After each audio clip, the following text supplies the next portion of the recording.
Hi friends, అందరికీ నమస్తే. ఈరోజు మనం 4వ తరగతిలోని ఈవీఎస్ మన పరిసరాల గురించి తెలుసుకునే ప్రయత్నం చేద్దాం. ఆల్రెడీ చదివిన వాళ్ళు ఉంటే ఈ వీడియోలో నేను కొన్ని ప్రశ్నలు అడుగుతాను. అదేవిధంగా వాటికి సమాధానాలు కూడా చెప్తుంటాను. చదివిన వాళ్ళు ఉంటే మీకు ఆ ప్రశ్నలకి సమాధానాలు తెలుసో తెలియదో తెలుసుకోండి.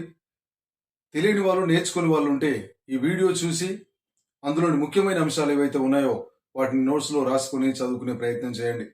లేట్ చేయకుండా వీడియోని ప్రారంభించేద్దాం. వెస్ట్ కుటుంబం అని దేనిని అంటారు? వెస్ట్ కుటుంబం అని దేనిని అంటారు అంటే అమ్మ, నాన్న, పిల్లలతో కూడిన కుటుంబాన్ని వెస్ట్ కుటుంబం అంటారు. ఎర్ర లైట్ వెలిగినప్పుడు ఏం చేయాలి? ఎర్ర లైట్ వెలిగినప్పుడు ఆగిపోవాలి. ఆరెంజ్ లైటు వెలిగినప్పుడు ఏం చేయాలి? వెళ్ళడానికి సిద్ధంగా ఉండాలి. పచ్చ లైటు వెలిగినప్పుడు ఏం చేయాలి? ముందుకు వెళ్ళాలి. ఈ విధంగా ఎర్ర లైటు, ఆరెంజ్ లైటు, పచ్చ లైటు ఈ మూడింటిని కలిపి ఏమని పిలుస్తాం? ఏమని పిలుస్తామంటే సిగ్నలింగ్ సిస్టమ్ అంటాం. పిల్లలు ఆటలాడుకునే సమయం ఎప్పుడు? ఎప్పుడంటే 4 నుండి 6 గంటల సమయం. భారతదేశానికి క్రికెట్ కప్ ఏ సంవత్సరంలో వచ్చింది? ఎప్పుడు అంటే 2011వ సంవత్సరంలో. తలపై 2 చిన్న రంధ్రాలు ఉండేవి ఏంటివి? తలపై చిన్న రంధ్రాలు ఉండేవి బల్లి, మొసలి. పాము ధ్వనులని ఏ విధంగా గుర్తిస్తుంది? ఏ విధంగా గుర్తిస్తుందంటే చర్మం ద్వారా గుర్తిస్తుంది.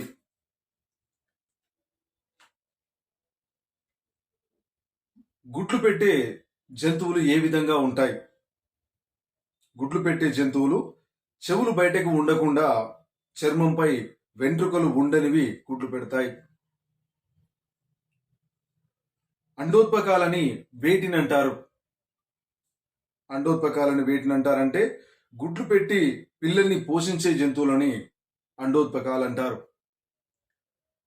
శిశోత్పకాలని వేటిని అంటారు? నేరుగా పిల్లల్ని కనే వాటిని శిశోత్పకాలు అంటారు. మన రాష్ట్ర జంతువు ఏంటిది? మన రాష్ట్ర జంతువు జింక. మన రాష్ట్రంలో నల్లమల అడవుల్లో ఏవి ఎక్కువగా ఉన్నాయి? నల్లమల అడవుల్లో ఎక్కువగా ఉన్నవి జింకలు. జాతీయ జంతువు ఏంటిది? జాతీయ జంతువు పెద్ద పులి. ఏనుగుల గుంపులో ఎంత సంఖ్య ఉంటాయి? అంటే ఏనుగులు మొత్తం టీమ్గా ఒక టీంలో ఎన్ని ఉంటాయి? ఎన్ని ఉంటాయంటే 10 నుండి 12 ఉంటాయి. ఏనుగుల గుంపుకి ఏది నాయకత్వం వహిస్తుంది అంటే ఆడ ఏనుగు నాయకత్వం వహిస్తుంది. ఏనుగుల గుంపు నుంచి ఎప్పుడు విడిపోతాయి? ఎన్ని సంవత్సరాల తర్వాత విడిపోతాయి అంటే సమాధానం 15 సంవత్సరాల తర్వాత. ఏనుగుల గుంపు గురించి ఏవి తెలియజేస్తుంటాయి ఎక్కువగా అంటే national Geography channel, discovery channel తెలియజేస్తాయి. పక్షులు ఎగరడం చూసి రాకెట్ తయారు చేసింది ఎవరు? ఎవరు అంటే ఏపీజే అబ్దుల్ కలాం. గిజిగాని పక్షుల్లో ఏ పక్షులు గూళ్ళను కడతాయి అనే ప్రశ్న. దీనికి సమాధానం మగ పక్షులు గూడు కడతాయి. మన దేశానికి చెందిన ప్రఖ్యాత పక్షి శాస్త్రవేత్త ఎవరు? ఎవరు అంటే డాక్టర్ సలీం అలీ. మన రాష్ట్ర పక్షి ఏంటిది? పాలపిట్ట. పాలపిట్టని ఏమని పిలుస్తాం? ఇట్లా కూడా అడగొచ్చు. ఇండియన్ రూలర్ బ్లూ జే అని కూడా అంటాం. రాణి చీమలు ఏం చేస్తాయి? గుడ్లు పెడతాయి. కూలి చీమలు గుడ్లని రక్షిస్తాయి. చీమ దానికంటే ఎన్ని రెట్ల బరువుని మోయగలుగుతుంది? ఎన్ని రెట్ల బరువునంటే 50 రెట్ల బరువుని మోయగలుగుతుంది. చీమతో పాటుకు కీటకాలన్నింటికి ఎన్ని కాళ్ళు ఉంటాయి? ఎన్ని కాళ్ళంటే 6 కాళ్ళుంటాయి. చీమకు ముందు భాగంలో రెండు ఫీలర్స్ ఉంటాయి. అవి ఏ విధంగా పనిచేస్తాయి? ఏ విధంగా పనిచేస్తాయంటే యాంటీనా లాగా పనిచేస్తాయి. వాతావరణంలో మార్పులకు కారణం ఏంటిది? వాతావరణంలో మార్పులకి కారణం కార్బన్ డయాక్సైడ్, కార్బన్ మోనాక్సైడ్. పొదలుగా ఉండేవి ఏంటివి? పొదలుగా ఉండేవి గులాబీ, కన్నేరు. పెద్ద పెద్ద చెట్లని ఏమంటాం? పెద్ద పెద్ద చెట్లని వృక్షాలు అంటారు. తీగ మొక్కలు లేదా ఎగబాకే మొక్కలు ఏంటివి? బీర, కాకర. ఆకులు పచ్చగా ఉండడానికి కారణం ఏంటిది? ఆకులు పచ్చగా ఉండడానికి కారణం పత్రహరితం. ప్రపంచంలో అతిపెద్ద పుష్పం ఏది? రఫ్లీషియా. ఇది ప్రీవియస్ చాలా క్వశ్చన్లు ఎగ్జామ్లలో రావడం జరిగింది. రఫ్లీషియా ఎంత వ్యాసంతో ఉంటుంది? 1 మీటర్ వ్యాసంతో ఉంటుంది. ఇది ఎన్ని కేజీల బరువు ఉంటుంది? రఫ్లీషియా 7 నుండి 10 కేజీల బరువు ఉంటుంది. ఇది ఎలాంటి వాసననిస్తుంది? ఇది ఎలాంటి వాసనంటే కుళ్ళిన మాంసాన్ని వచ్చే వాసన ఏదైతే ఉందో ఆ విధంగా వస్తుంది. రఫ్లీషియా వాసన ఎంత దూరం వరకు వ్యాపిస్తుంది? కుళ్ళిన మాంసం వాసన ఎంత దూరం దాకా వస్తుందంటే 2 కిలోమీటర్ల దూరం వస్తుంది. రైతు మిత్రుడు ఎవరు? వానపాము. ప్రీవియస్ జేసీలో ఈ ప్రశ్న వచ్చింది. రైతు మిత్రుడు ఎవరు అంటే వానపాము. పార్థీనియం మొక్కని ఏమని పిలుస్తారు? పార్థీనియం మొక్కని వయ్యారి బామ అంటారు. ఈ వయ్యారి బామ మొక్క ఎక్కడి నుండి మనకు వచ్చింది అంటే అమెరికా నుంచి గోధుమల దిగుమతితో పాటు ఇది రావడం జరిగింది. కలుపు మొక్కల వల్ల మనకొచ్చే వ్యాధులు ఏంటివి? ఎలాంటి వ్యాధులు వస్తాయి? ఊపిరితిత్తుల వ్యాధులు, చర్మ వ్యాధులు వస్తాయి. గింజలు గాలికి కొట్టుకుపోయి అక్కడ మొలకెత్తే మొక్కల గింజలు ఏవి? ఏ మొక్క గింజలు గాలి కొట్టుకుపోయి అక్కడ మొలకెత్తుంటాయంటే జిల్లేడు. మొక్కల ఉత్పత్తి కేంద్రాలని ఏమంటారు? ఏమంటారంటే నర్సరీలు. కొలతలతో కాగితంపై గీసిన పటాన్ని కొలతలతో కాగితంపై గీసిన దాన్ని ఏమంటామంటే పటం అంటారు. ప్రతి గ్రామానికి దిక్కుల్లో ఉండేవి ఏంటివి? గ్రామానికి దిక్కుల్లో ఉండేవి సరిహద్దులు. ఆ తర్వాత పక్కా ఇల్లు, బావి, పూరిల్లు, పొలాలు, కొండలు, బడి, పోస్ట్ ఆఫీసు, దవాఖానా, చెరువు, వీటికి సంబంధించినటువంటి చిహ్నాలు ఇచ్చి వీటి గురించి అడగవచ్చు. మంచిర్యాలలో ఎన్ని మండలాలు ఉన్నాయి? ఎన్ని అంటే 18 మండలాలు ఉన్నాయి. మన రాష్ట్రంలో ఎన్ని జిల్లాలు ఉన్నాయి? ఎన్ని అంటే 33 జిల్లాలు ఉన్నాయి. మన రాష్ట్రంలో ప్రవహించే నదులు ఎన్ని? చాలా ఇంపార్టెంట్ ప్రశ్న. మన రాష్ట్రంలో ప్రవహించే నదులు ఎన్ని అంటే 4. 1 గోదావరి, 2 కృష్ణ, 3 తుంగభద్ర, 4 మూసి.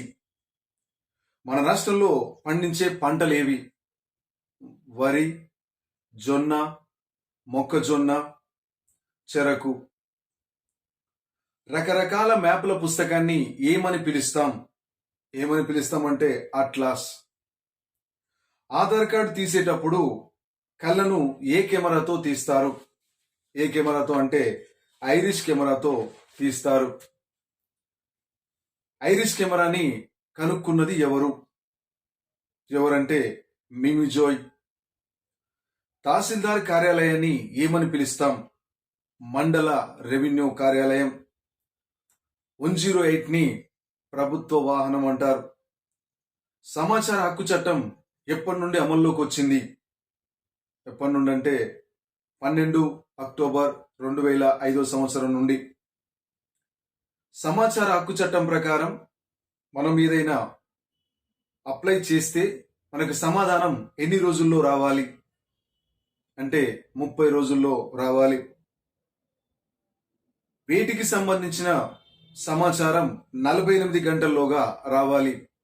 అంటే జీవించే హక్కు, వ్యక్తి స్వేచ్ఛకు సంబంధించినవి 48 గంటల్లోగా సమాచారం ఇవ్వాలి. పూర్వం సున్నాన్ని ఎలా తిప్పేవారు అంటే గానుగల్లో పోసి తిప్పేవారు. ఒక్కొక్క అపార్ట్మెంట్లో ఎన్ని కుటుంబాలు ఉంటున్నాయి? ఎన్ని ఉంటున్నాయంటే 25 నుంచి 30 కుటుంబాలు ఉంటున్నాయి. చిత్తడి వాతావరణంతో, ఎక్కువ వర్షాలతో ఉన్నటువంటి ఈశాన్య రాష్ట్రాలు ఏవి? ఇది డిఎస్సిలో అడగొచ్చు. ఏవి అంటే అస్సాం, మేఘాలయ, నాగాలాండ్. బ్రిటిష్ వారు ఇళ్లను కట్టడం ప్రారంభించారు. అది ఏ సంవత్సరంలో? ఏ సంవత్సరంలో అంటే 1826 సంవత్సరంలో. చలి ఎక్కువగా ఉండే ప్రాంతం ఏది? చలి ఎక్కువగా ఉండే ప్రాంతం కాశ్మీర్. ఉష్ణోగ్రత 0 డిగ్రీ కన్నా తక్కువగా ఉండే ప్రాంతం ఏది అంటే అది కూడా కాశ్మీర్. శ్రీనగర్లో ఉండే సరస్సు పేరేంటిది? శ్రీనగర్లో ఉండే సరస్సు పేరు దాల్ సరస్సు. దాల్ సరస్సులో ఉండే పడవ ఇళ్లను ఏమని పిలుస్తాం? ఇది ప్రీవియస్ టెట్ అండ్ డిఎస్ లో వచ్చింది. దాల్ సరస్సులో ఉండే పడవ ఇళ్లని డోంగా అని పిలుస్తారు. మన రాష్ట్రంలో రంగు బండలు ఎక్కడ దొరుకుతాయి? ఇది కూడా ప్రీవియస్ టెట్ ప్రశ్న. మన రాష్ట్రంలో రంగు బండలు దొరికేది తాండూరులో. ఇళ్ల నిర్మాణానికి ఏటిని వాడుతాం? బెదురుని, కొబ్బరి ఆకుల్ని ఎక్కువగా వాడుతాం. నులుపురుగులంటే ఏంటిది? నులుపురుగులంటే నట్టలు. కడుపులో రక్తహీనతకు కారణం ఏంటిది? కడుపులో రక్తహీనతకు కారణం నట్టలు. నట్టలు పోవాలంటే ఏం చేయాలి? ఏం చేయాలంటే ఇయర్లీ ట్వైస్ డే వార్మింగ్ అనే మాత్రలు వేసుకోవాలి. దీంట్లో 2 పాత్రల గురించి ఇవ్వడం జరిగింది. ఒకటి అనితాబాయ్. ఈమె ఎక్కడ వేటికి ఏ ప్రాంతానికి చెందినామె అంటే మధ్యప్రదేశ్. రెండోది రతన్పూర్కు చెందినటువంటి శివరాం. వీళ్ళిద్దరికి పెళ్లి అవుతుంది. కానీ అనితాబాయ్ మరుగుదొడ్డు ఉంటేనే అత్తగారింటికి వస్తానని చెప్పి వెళ్లకుండా ఉంటుంది. ఇది గుర్తించినటువంటి ప్రభుత్వం ఆమెకి ఎంత అమౌంట్ని అవార్డుగా ఇవ్వడం జరిగింది? ఎంత అంటే 5 లక్షల అవార్డుని ఇవ్వడం జరిగింది. 100% పారిశుద్ధం ఉన్న గ్రామాలకు ఇచ్చే అవార్డు ఏంటిది? ఏ అవార్డు ఇస్తారంటే నిర్మల్ పురస్కార్ అనే అవార్డుని ఇస్తారు. ఈ నిర్మల్ పురస్కార్ అవార్డుని ఎవరు ఇస్తారు అనే ప్రశ్న కూడా అడగొచ్చు. ఎవరిస్తారంటే రాష్ట్రపతి చేతుల మీదుగా రాష్ట్రపతి ఇస్తాడు. లేక్ చంద్ అనే వ్యక్తి ఎక్కడుంటాడంటే చండీగఢ్ లో ఉంటాడు. లేక్ చంద్ అనే వ్యక్తి ఏం చేశాడు అంటే రాక్ గార్డెన్ ని తయారు చేశాడు. రాక్ గార్డెన్ లో ఏముంటాయి అంటే ప్రజలు పారేసిన వస్తువులతో తయారు చేసినటువంటి ఒక మ్యూజియం లాంటిది. పర్యావరణ పరిరక్షణకి ఎన్ని సూత్రాలు ఉన్నాయి? మనం చదువుతున్న 4th స్టాండర్డ్ లో ప్రకారం 3 సూత్రాలు ఉన్నాయి. అది 1 చెత్తను తగ్గించడం, 2 తిరిగి వాడడం, 3 రీసైక్లింగ్ అని 3 పద్ధతులు దీంట్లో ఉన్నాయి. రామప్ప దేవాలయం ఎక్కడుంది? జయశంకర్ జిల్లాలో ఉంది. రామప్ప చెరువు ఎక్కడుంది? అది కూడా జయశంకర్ జిల్లాలోనే ఉంది. రామప్ప దేవాలయం దగ్గరలో ఉంది. రామప్ప చెరువు ఎలాంటి చెరువు అంటే మానవ నిర్మిత చెరువు. రామప్ప చెరువును ఎప్పుడు నిర్మించారు అంటే 13వ శతాబ్దంలో నిర్మించారు. రామప్ప చెరువు విస్తీర్ణం ఎంత అంటే 24 చదరపు కిలోమీటర్లు. రామప్ప దేవాలయం దేనికి ప్రసిద్ధి అంటే శిల్పకళకు ప్రసిద్ధి. పానగల్లు చెరువు ఎక్కడుంది? పానగల్లు చెరువు నల్గొండకి 3 కిలోమీటర్ల దూరంలో ఉంది. పానగల్లు చెరువుని ఏమని పిలుస్తాం అంటే ఉదయ సముద్రం అని పిలుస్తాం. పానగల్లు చెరువుని నిర్మించింది ఎవరు నిర్మించారంటే ప్రతాపరుద్రుడు. ఛాయా సోమేశ్వరాలయం ఎక్కడుంది అంటే పానగల్లు చెరువు దగ్గరలో ఉంది. హుస్సేన్ సాగర్ ఎక్కడుంది? హైదరాబాద్ లో ఉంది. 1562 సంవత్సరంలో నిర్మించబడింది ఏంటిది? హుస్సేన్ సాగర్. దీన్ని నిర్మించింది ఎవరు? కుతుబ్ షాహీ నిర్మించడం జరిగింది. హుస్సేన్ సాగర్ యొక్క లోతు ఎంత? ఈ ప్రశ్న కూడా మనల్ని అడగొచ్చు. ఎంత అంటే 32 అడుగుల లోతు ఉంటుంది. ట్యాంక్ బండ్ ని ఎప్పుడు నిర్మించారు? ఎప్పుడంటే 1946 సంవత్సరంలో. ట్యాంక్ బండ్ యొక్క చదరపు విస్తీర్ణం ఎంత? చదరపు విస్తీర్ణం ఎంత? 5.7 చదరపు విస్తీర్ణం కిలోమీటర్లు. ఉస్మాన్ సాగర్ ఎక్కడుంది? హైదరాబాద్లో ఉంది. ఉస్మాన్ సాగర్ ను ఏమని పిలుస్తాం? ఇది ప్రీవియస్ స్టేట్ అండ్ ఏసీ ప్రశ్న. ఉస్మాన్ సాగర్ ఏమని పిలుస్తామంటే గండిపేట చెరువు అంటాం.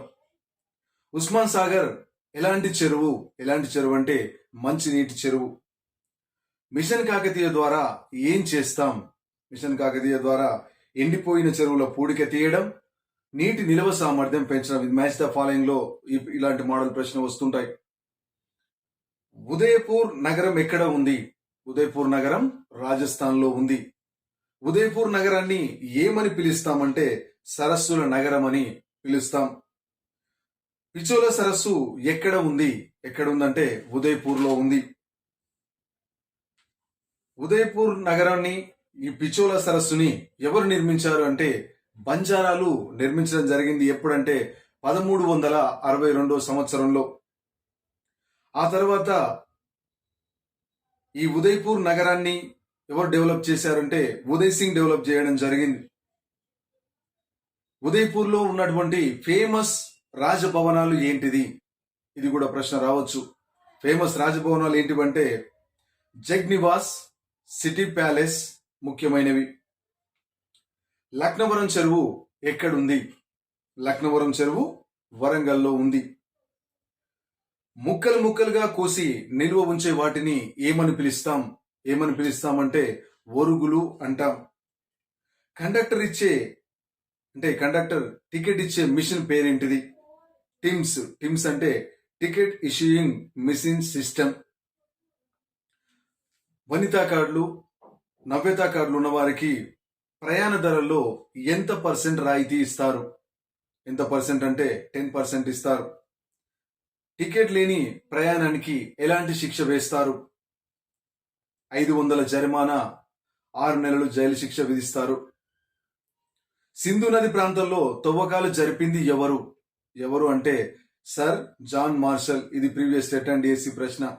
ఏ సంవత్సరంలో సింధు నది పరిసర ప్రాంతంలో తవ్వకాలు జరిపారు అంటే 1921 నుండి 22 మధ్య ప్రాంతంలో.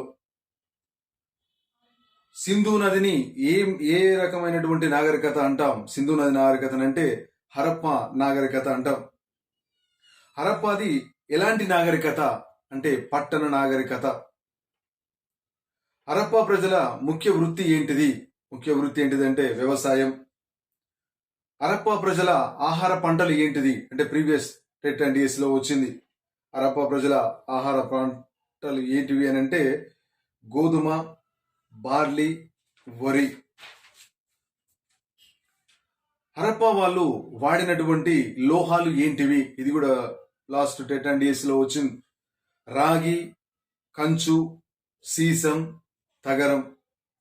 హరప్పా ప్రజలు ఏ దేశంతో వర్తక వ్యాపారం చేశారు? ఏ దేశంతో అంటే ఈజిప్టు దేశంతో. హరప్పా ప్రజల ప్రధాన రేవు పట్టణం ఏంటిది? ఏంటిది అంటే లోతాల్. హరప్పా వాళ్ళు పూజించే దేవతలు ఎవరు? ఎవరు అంటే అమ్మ తల్లి, పశుపతి. హరప్పా లేదా సింధు వాళ్ళు వాడిన నాగరికత ఎలాంటి నాగరికత, ఎలాంటి లిపి అని అంటే బొమ్మల లిపి. గిరిజన ప్రదర్శనశాల ఎక్కడ ఉంది? శ్రీశైలంలో ఉంది. సారనాథ్ స్తూపం ఎక్కడ ఉంది అంటే ఉత్తరప్రదేశ్ లో ఉంది. అతి ప్రాచీనమైన కట్టడం కూడా ఈ సారనాథ్ స్తూపం ఉన్నటువంటి సారనాథ్. సారనాథ్ స్తూపాన్ని ఎవరు నిర్మించారు? ఎవరు అంటే అశోకుడు. సారనాథ్ స్తూపం ఏ ఆకారంలో ఉంటుంది? గుమ్మటపు ఆకారంలో ఉంటుంది. అశోక స్తంభాన్ని ఎలా తయారు చేశారు అంటే వారణాసి సమీపంలో ఉన్న చూనార్ నుండి తవ్వి తీసిన ఇసుక రాయితో అశోక స్తంభాన్ని రూపొందించారు.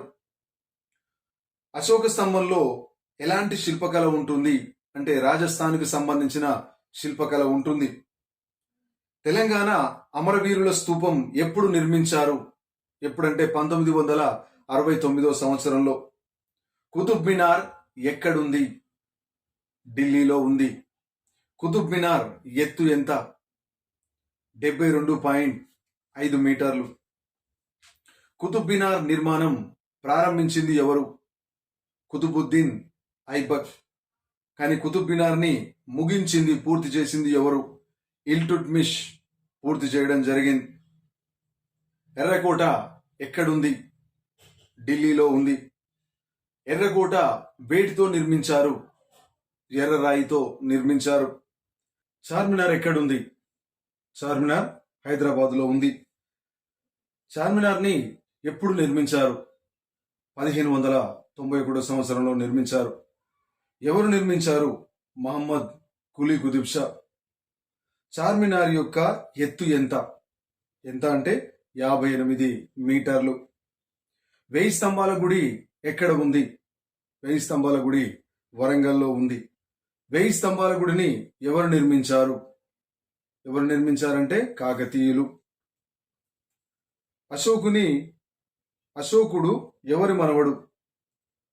మౌర్య చంద్రగుప్తుని మనవడు. ఏ యుద్ధం తర్వాత అశోకుడు బౌద్ధ మతాన్ని స్వీకరించాడు? కళింగ యుద్ధం తర్వాత అశోకుడు బౌద్ధ మతాన్ని స్వీకరించాడు. గుప్త సామ్రాజ్యాన్ని స్థాపించింది ఎవరు? శ్రీగుప్తుడు. ఎప్పుడు స్థాపించాడు? క్రీస్తు శకం 320 సంవత్సరం. ఇది ప్రీవియస్ స్టేట్ అండ్ డిఎస్ లో రావడం జరిగింది. చంద్రగుప్తుని ఆస్థానంలో ఎవరు ఉండేవారు?